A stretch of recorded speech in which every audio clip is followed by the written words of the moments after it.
Assalamu alaikum wa rahmatullahi wa barakatuh, and a very good morning to everyone. Firstly, I apologize for delivering this live lecture at this hour and for not being able to have an interactive session with all of you on Microsoft Teams this afternoon. This is due to the fact that I have to attend a meeting which I cannot reschedule and which I can avoid. Initially, the meeting was supposed to be at 11 a.m. However, it has been postponed to 2 p.m. So I do apologize for any inconvenience caused. As I mentioned in the WhatsApp group, you may watch this live lecture, which will be automatically recorded either on YouTube, Facebook, or Twitter. And if you have any questions here, please do not hesitate to ask, because I'll be also posting the link to this lecture on Microsoft Teams. So perhaps if anyone has any questions, they can also, they can ask any questions or can seek for any clarifications required. And this can be done by Microsoft Teams, inshallah. Okay, so last week we looked at sabab wurūd al-hadith, in which we looked at benefits of appreciating the fact that there are indeed underlying reasons for prophetic speech. So today we will move on to what are those reasons of prophetic speech. So we have looked at the benefits of identifying the reasons or the underlying reasons or circumstances surrounding prophetic speech or surrounding hadith of the Prophet sallallahu alaihi wasallam. So today we shall move on to the reasons for prophetic speech. So allow me to enlarge the slides.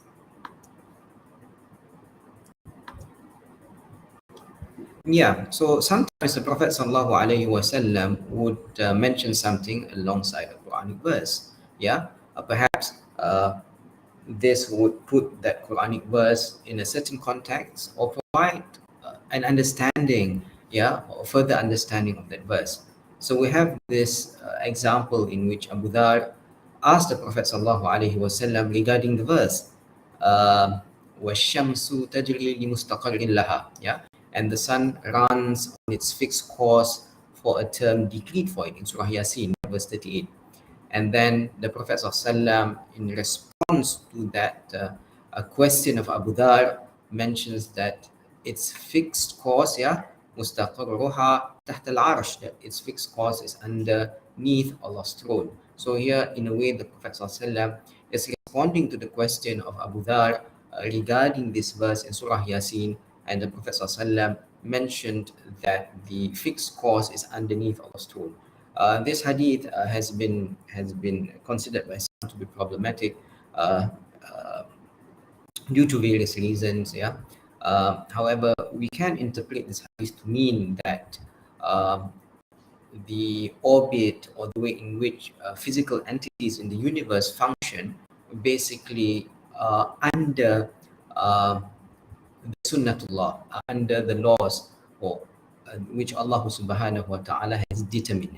So perhaps it should not be understood literally that the fixed course of the sun is underneath Allah's arsh, but perhaps what we can infer from this hadith is that the fixed course, the way in which the sun orbits, because it has its own orbit, and other planets which goes around the sun, etc., these are all or these fall under sunnatullah, under the laws which Allah subhanahu wa ta'ala has determined for these physical entities in the universe to function, if we can use that term.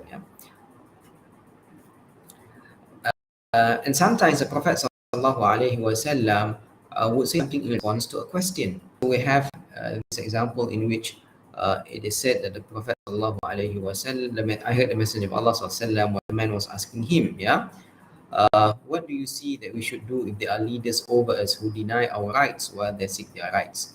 So here there is this question posed to the Prophet ﷺ, asking, perhaps in the future there might be leaders, and these leaders,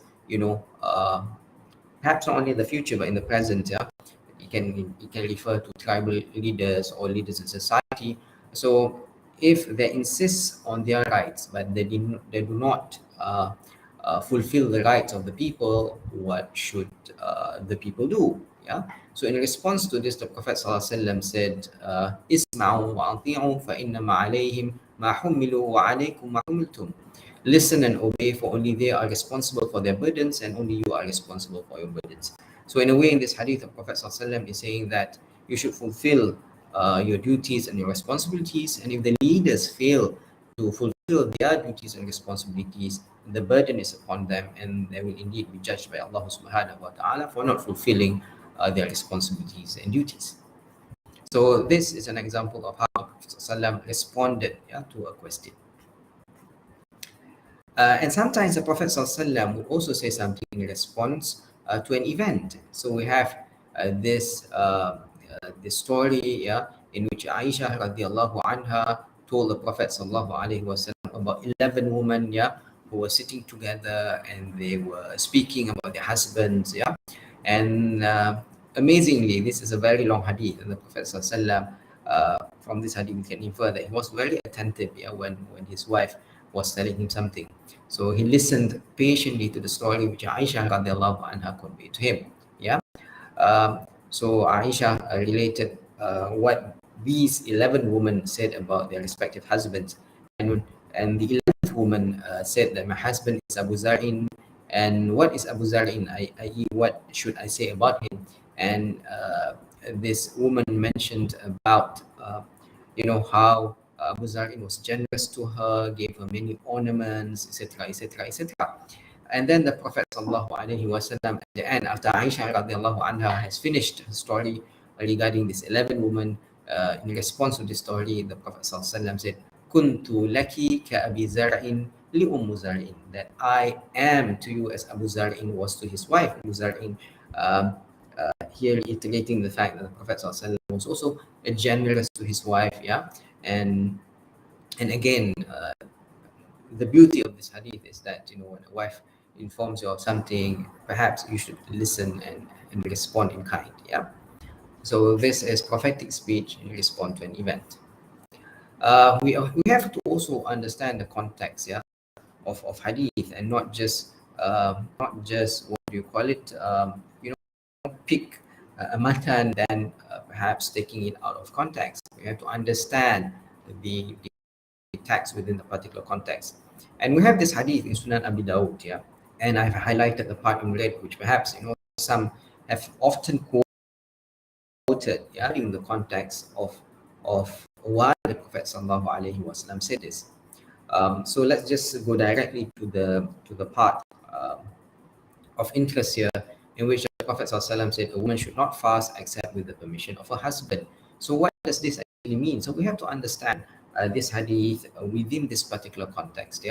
So there was a woman who came to the Prophet sallallahu alaihi wasallam, and then she was complaining about her husband, Safwan ibn al-Mu'attal, who she claims beats her when she prays, and makes her break her fast, when she is fasting, and that he does not offer the Fajr prayer until the sun rises. So the Prophet ﷺ asked Safwan, who was also present, about the claims made by his wife.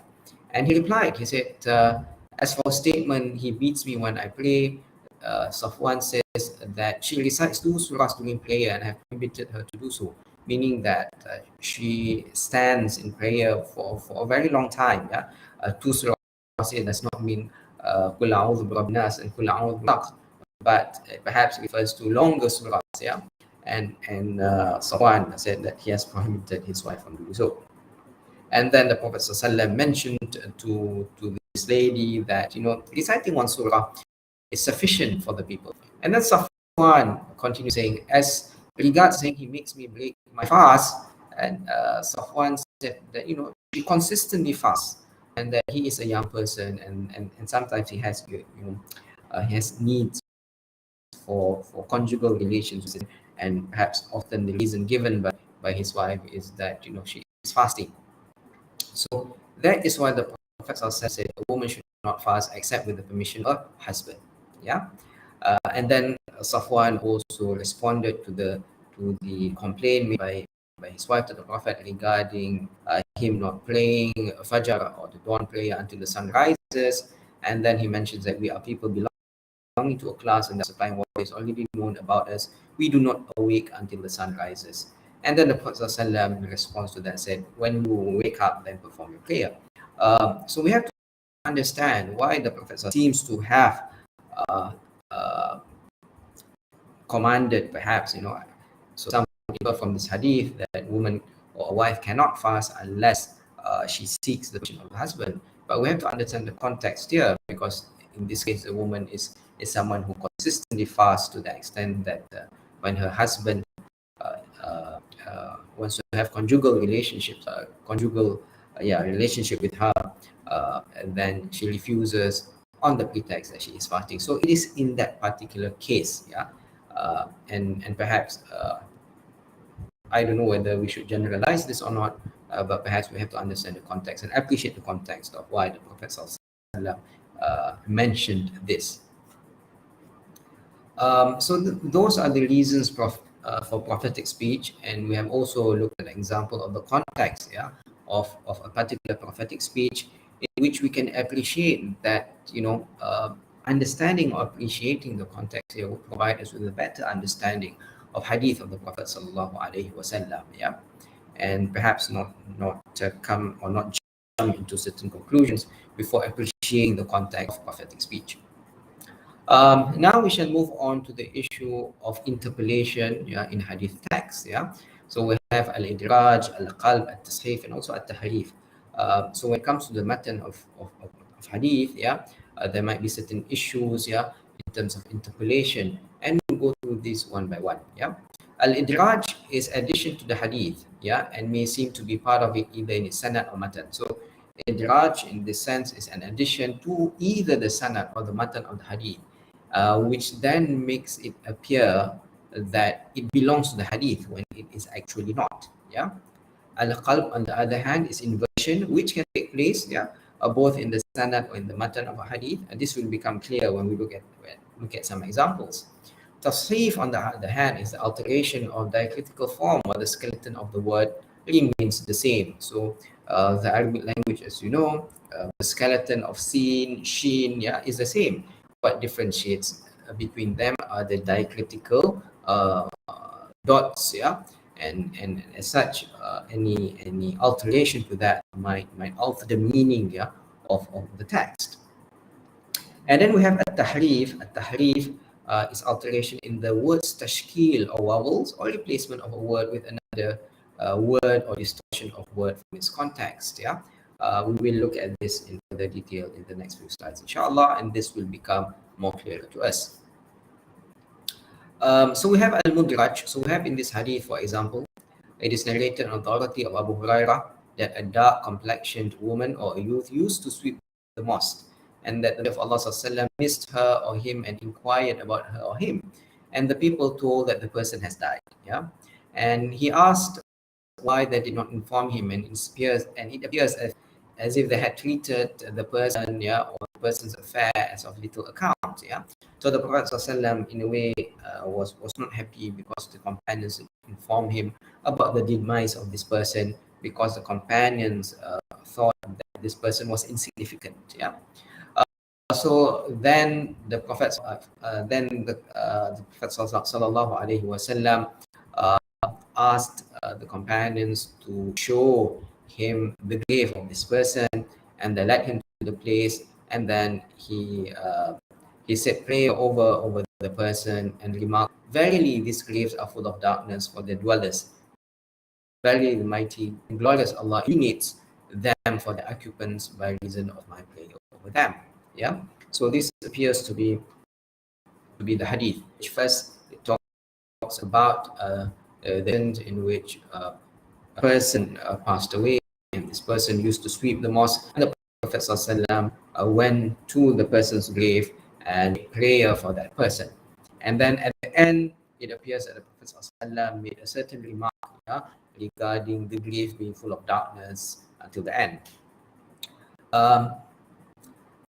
However, in Sahih al-Bukhari, it is found that this story is recorded. However, it only mentions about the Prophet sallallahu alaihi wasallam going to the grave or being led to the grave and offering prayers for the person. Without that without that addition of his saying that in hadhihi al-qubur mamlu'atun dhulma, yeah, until the end, without the saying that his saying about, or his about the conditions, yeah, in the grave, yeah. So it is actually discovered, yeah, analysis that these are two separate narrations, yeah. So the saying of the Prophet sallallahu alaihi wasallam regarding in hadhihi al-qubur mamlu'atun dhulmatun ala ahliha, yeah, that the grave is full of darkness until the end of that statement is in fact from another hadith, yeah. And it is found that these are actually two separate narrations of Thabit which were merged by the narrator of the hadith, yeah, when in fact it should have been two separate narrations and not a single narration. Okay. So this is the case of al-mudraj, an addition to the hadith, that which does not belong to it. So there are in fact two separate hadiths, yeah, rather than a single hadith. Okay. So the issue here is with Hamad bin Zaid, who actually combined, yeah, these two narrations, whereby we find in other narrations, yeah, that they are mentioned separately.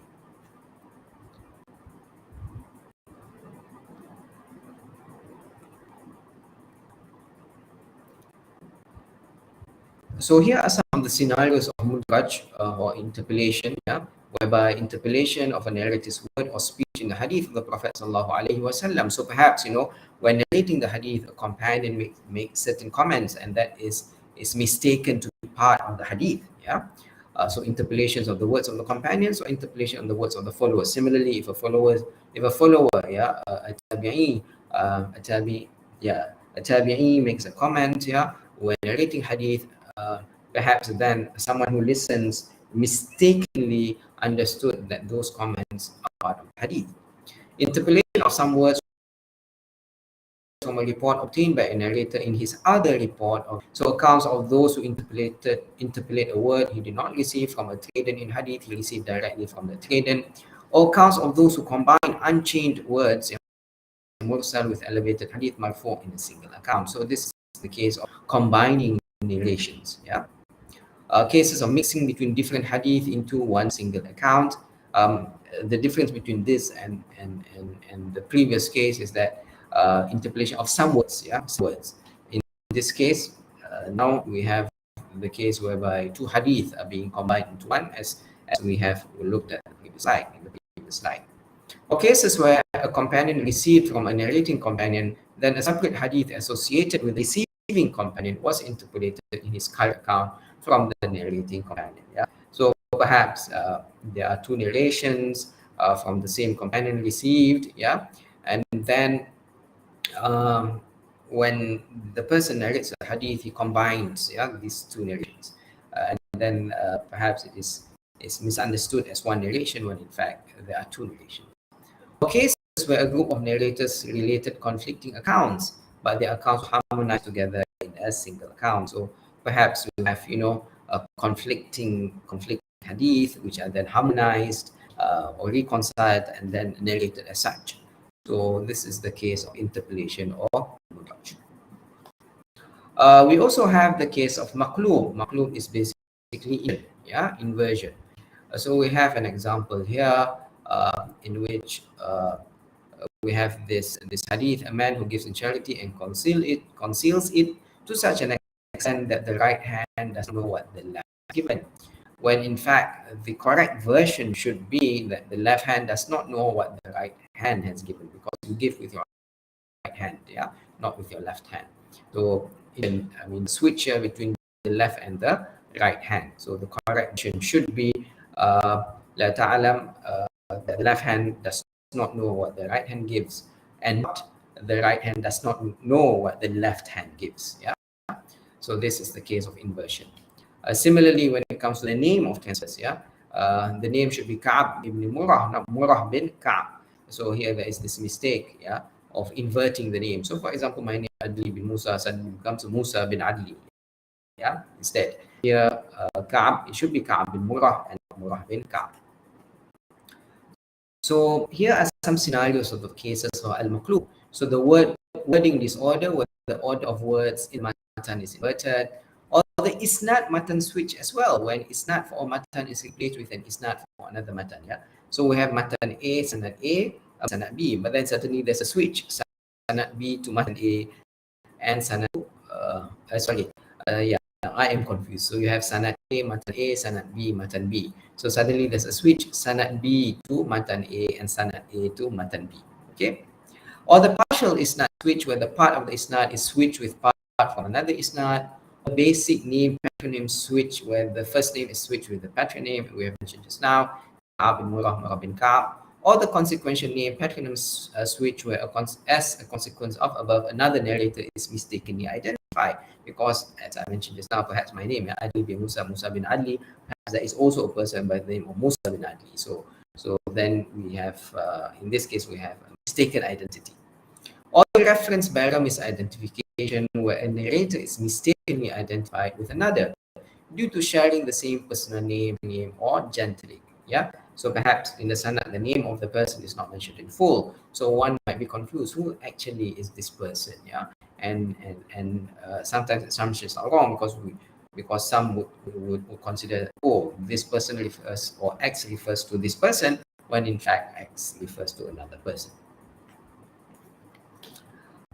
We also have musahaf, and I mentioned this now, the skeletal form remains the same, but the issue is with the diacritical dot. So we have this hadith, Man sama Ramadan wa atba'ahu sittan min Shawwal. Whoever fasts Ramadan and follows it with 6 days of Shawwal, it is as he has fasted the whole year. Yeah, we have that hadith, and this is a famous hadith. However, mistakes made in reading this hadith, and it is read as Man sama Ramadan wa atba'ahu shay'an min Shawwal. And you see shay'an and sittan, the form is quite similar. Yeah, I mean, if you use shorthand especially, yeah, it is similar, and sittan becomes shay'an. So this is an example of musahaf. Yeah. A muharraf, on the other hand, is misreading, yeah, of a word. Yeah. So we have an example here.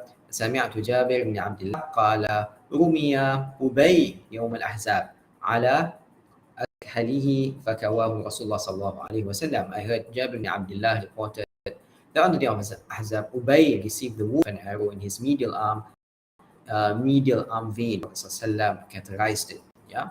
However, there has been a mistake in reading this hadith, in which the mistake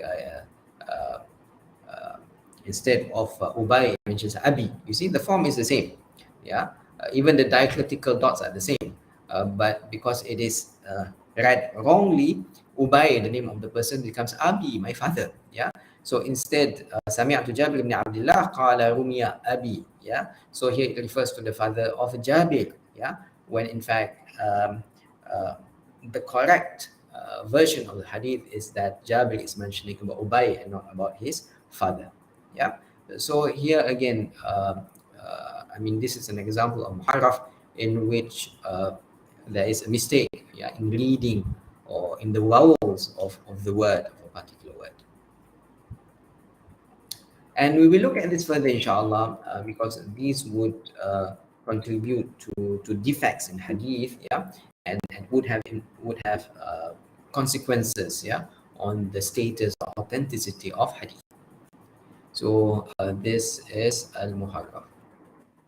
So perhaps I shall stop here.